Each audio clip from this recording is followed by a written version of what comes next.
যে আপনি আবু জাহেলের মতন সংবিধানে। খুলনার ঐতিহাসিক এক জনসভা থেকে তীব্র রাজনৈতিক বার্তা দিলেন জাতীয় নাগরিক পার্টি বা এনসিপির নেতা নাসিরউদ্দিন পাটোয়ারী। হাজারো মানুষের উপস্থিতিতে দেওয়া তার বক্তব্যে উঠে আসে সরকার, সংসদ এবং বিএনপি নেতৃত্বের বিরুদ্ধে একের পর এক কঠোর সমালোচনা। সবচেয়ে আলোচিত অংশ ছিল বর্তমান স্বরাষ্ট্রমন্ত্রী সালাউদ্দিন আহমেদকে উদ্দেশ্য করে দেওয়া মন্তব্য।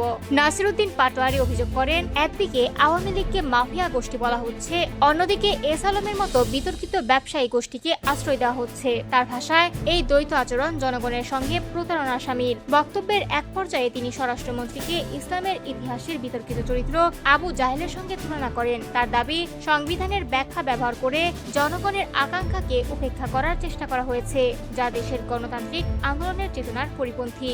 আইন শৃঙ্খলা পরিস্থিতি নিয়েও প্রশ্ন তোলেন এনসিপি নেতা। তিনি বলেন, যদি পরিস্থিতি এতটাই স্বাভাবিক হয় তাহলে সাম্প্রতিক বিভিন্ন সহিংস ঘটনা এবং হত্যাকাণ্ডের দায় কে নেবে?